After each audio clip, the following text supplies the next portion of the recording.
Total जो समात हुई ना, ये कोई 11 डेढ़ घंटा, डेढ़ पौने 2 घंटे बनती है टोटल समात जो है। इस टोटल समात में अब देखिए 7 रुकनी बेंच बैठा हुआ है, ठीक। और 7 रुकनी बेंच में सिर्फ वाहिद जस्टिस जमाल मंदोखेल थे जो आईनी सवालात उठा रहे थे, जो कानूनी सवालात उठा रहे थे। बाकी जो इस बेंच के सरबराह हैं जस्टिस समीनुद्दीन आईनी खोल में बंद, आनी खोल में बंद जी। आनी, ये आनी लोहा नहीं होता है जंजीर, मैं उन्हें कहता हूँ आनी खोल में बंद असर रवा के सबसे बड़े आईनी जूरिस्ट जिन्हें कहते हैं जी। उन्होंने इस पूरी समात के दौरान इज्जत महाब दस्खती जनाब जज जनाब जस्टिस अमीनुद्दीन खान साहब ने एक सवाल भी नहीं उठाया। बिल्कुल, और जैसा मंदोखेल साहब उठा रहे थे सर, वो भी उनका भी जवाब वही दे रहा था। जस्टिस जमाल मंदोखेल नहीं जवाब वो नहीं थे। जस्टिस जमाल मंदोखेल जब सवाल उठा रहे थे तो जस्टिस मोहम्मद अली मजहर वजारत दफा के वकील बनकर केस लड़ रहे थे, ख्वाजा हारिस की जगह वो दलाल दे रहे थे जस्टिस मोहम्मद अली मजहर। मैंने कभी ऐसा या ये काम काजी फाइज साहब करते होते थे, और यह काम मैंने आज देखा कि जस्टिस मोहम्मद अली मजहर वजारत दफा के वकील बनकर वहां पर दलाल दे रहे हैं। भाई आप कुर्सी इंसाफ पर बैठे हुए चूंगा पहनकर फिर आ जाए रोस्टर पर, वहां खड़े होकर दलाल दे वजारत दफा के, इस्तीफा दे, वकालत करने का शौक है तो वो काम करें आप।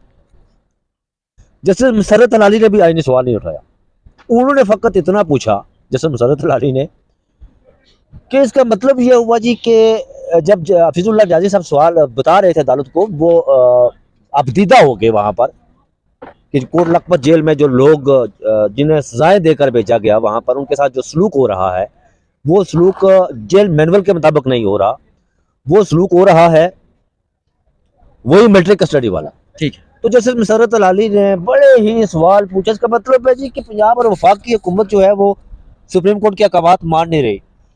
मैं हैरान इस बात पर हुआ कि मुझे लग रहा था कि ये जिस तरह ये सवालात उठा रहे हैं, ये बातें कर रहे हैं, तो बकारियों के अंदर में बातें कर रहे हैं। यार आप जज है सुप्रीम कोर्ट ऑफ पाकिस्तान के, बिल्कुल। आपको नहीं पता कि आपने मखसूस नशिस्तों का फैसला दिया, आपके फैसले का क्या किया इन्होंने? बिल्कुल। आपको नहीं पता आपने पंजाब खैबर पख्तूनख्वा के इंतखाबात करवाने का फैसला दिया, क्या किया उन्होंने? पूछ रहे हैं एडिशनल अटॉर्नी जनरल को कि फैसले बकारियों के अंदाज में। यार ऐसे जज होते, और भाई अगर कुछ करवा नहीं सकते आप तो ये कुर्सी पर क्यों बैठे हुए हैं आप? बिल्कुल। आपका काम है इंसाफ देना। आइन का आर्टिकल 190 जो है वो कहता है, 190 है या 91 है, कि सुप्रीम कोर्ट के फैसलों को मानना बाशमूल अदलिया और एग्जेक्टिव, जो ये जो एग्जेक्टिव है आपकी, जिसके बारे में आप पूछ रहे हैं कि फैसलों को नहीं मान रहे जी, पाबंद करता है आइन उनको फैसले मानने का, और आपको पाबंद करता है कि आप अपने फैसलों पर इम्प्लीमेंटेशन करवाएं। सिर्फ मराहत लेनी है ना, आपने तनख्वाहें लेनी है, टीए लेना है, और बस उसके बाद जैसे मुसर्रत अलाली कहती हैं कि जिना होश का नाम सुनकर रूह कांप जाती है।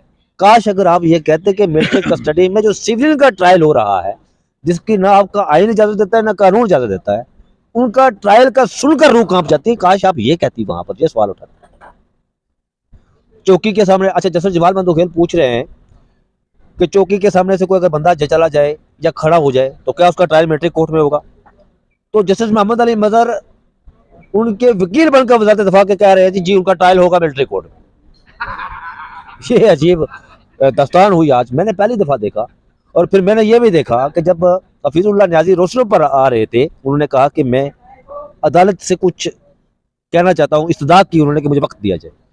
तो जस्टिस अमीनुद्दीन जो पूरी समात के दौरान नहीं बोले, तो आप सियासी बात करेंगे यहाँ पर? उन्होंने कहा मैं इससे पहले भी यहाँ बात करता हूँ, मैंने कभी सियासी बात नहीं की है। तो उन्होंने कहा कि जब बताया लाहौर कोट लखपत जेल में जो लोग मिलिट्री अदालतों में जिन्हें सजाएं देकर वहां भेजा गया, उनकी जो जिन बैरकों में बंद है उनके बाहर पैरा मिलिट्री फोर्सेस लगी हुई है, वहां पर उनसे मिलने नहीं दिया जा रहा उनके अजीजों करबा को। उनके साथ वही सलूक किया जा रहा है जो मिलिट्री कस्टडी में उनके साथ सलूक किया जा रहा था जी। जब वो ये बात बता रहे थे तो जस्टिस मुसर्रत अलाली कह रही थी कि अच्छा हमने तो हुक्म दिया था जी जेल मैनुअल के मुताबिक। वो आपके हुक्म को कौन मान रहा है यार? कौन मान रहा है आपके हुक्म को? आप ये कह रही है। और जस्टिस अमीनुद्दीन खान ने बजाय अहकामात देने के कहा मुतलका फोरम पर चले जाएं जी, वहां चले जाएं, वहां जाकर दरख्वास्त दें आप। ये सुप्रीम कोर्ट ऑफ पाकिस्तान है, ये आईनी बेंच है जो केस सुन रहा है मिलिट्री कोर्ट्स में सिविलियन के ट्रायल्स का। अजीब और गरीब। इस पूरी बात के दौरान जस्टिस नईम अख्तर अफगान के लब नहीं हिले, एक अल्फाज नहीं बोला। जस्टिस हसन अजहर रिजवी का लब नहीं हिले, जस्टिस शाहिद बलाल तो बिल्कुल ही खामोश। जस्टिस नईम अख्तर खान चलो जुमाइयां लेते थे तो मुंह खोलते थे, या जस्टिस अफजल रिजवी ने एक बात की कि यह पेज नंबर 48 पर लिखा हुआ है, ये बात उन्होंने की। तो जस्टिस शाहिद बलाल कोने पर बैठे होते हैं, बिल्कुल मुकम्मल खामोश, जैसे उनके मुंह में वो आईनी और कानूनी मायर नहीं, बिल्कुल जैसे उनके मुंह में दही जमा हुआ है यार। ये कोई आप कह रहे हैं कि समात हो रही है, आप कह रहे नज़ारे देखने जैसे आए हो। अजीब और गरीब किस्म के यार। मैं तो हैरान हूँ कि जो आईनी बेंच के सरबराह है, हमारे आईनी बेंच के सरबराह अमीनुद्दीन, जस्टिस अमीनुद्दीन, इज्जत महाब, जनाब दस्खती जज इज्जत महाब जस्टिस अमीनुद्दीन खान साहब, आज तक उन्होंने कभी कोई आईनी सवाल नहीं उठाया। आज तक मैं उनकी अदालतें कवर कर रहा हूँ, आज तक कभी उन्होंने कोई आईनी सवाल नहीं उठाया। वो दाएं देखते होते हैं, बाएं देखते हैं, उनकी जो है। वहां पर एक और जज इस बेंच में बैठे हुए हैं जिनके बारे में ये मशहूर है, अच्छी बात है, ये होना चाहिए, फंड है, ढोलकी बजाना फंड है, जिनके बारे में मशहूर है कि वो अपने घर में शुगल शगल गाते हैं, ढोलकी बजाते हैं, अच्छा गाना भी गाते हैं। चलना शुगल है, अच्छा है, मैं फंड को दाद देता हूँ, वो अच्छा है, ये फनून लतीफ़ा में आता है। वो आज वज़ारत दफ़ा की जो है ना नामजदगी कर रहे थे वकील बनकर। वो उनके सरबराह वज़ारत दफ़ा के जैसे जमाल बंदूखेल जब सवाल उठा रहे थे तो वो जवाब दे रहे थे। अजीब और गरीब किस्म का मामला। 85 लोगों को जो सजा हुई है, किसी को 2 साल। अच्छा, वो हफीजुल्लाह न्याजी ने बताया कि वो जो सजा है बस इस तरह देख कर सुना दी गई, तुझे 2 साल की हुई, तुझे साल की हुई, तुझे 10 साल की हुई, जुर्म का पता ही नहीं क्या किया है। उसकी जो जब अदालत सजा देती है तो लिखती है ना ऑर्डर में, बिल्कुल, कि आपने ये आपसे ये जुर्म किया है, ये क्राइम आपसे सजा हुआ है, उसकी तरह को कोई बात नहीं। बहरहाल ये है कि ख्वाजा हारिस साहब को उन्होंने कहा कि आप अपने दलाइल कल मुकम्मल करें और कल बाकी तमाम केसेस उसकी समात नहीं होगी, और सिर्फ आनी इसी मिलिट्री कोर्ट्स वाली की समात होगी, और मेरे ख्याल में 2-3 दिन में इसका फैसला आ जाएगा। 2-3 दिन में फैसला आ जाए।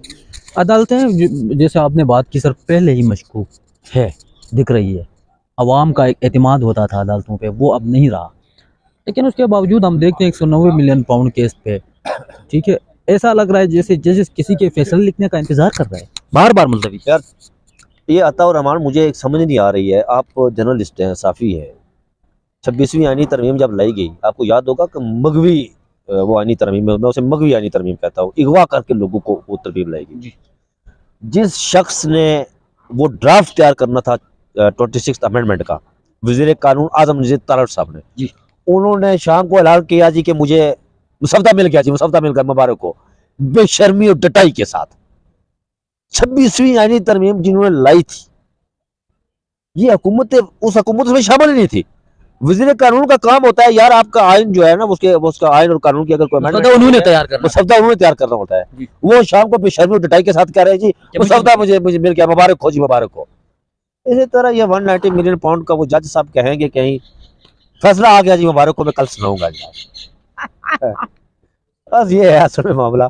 मजाक क्या यार, मुल्क में अब पता क्या कह सकता है, मजाक है, मजाक। बहुत जबरदस्त बातें की जी। अब बशारत राजा साहब के साथ जब भी बैठते हैं, जब भी नशिस्त होती है, दिल ही नहीं करता है कि बस उठें, बस दिल करता है कि सुनते ही जाएं, सुनते ही जाएं, सुनते ही जाएं।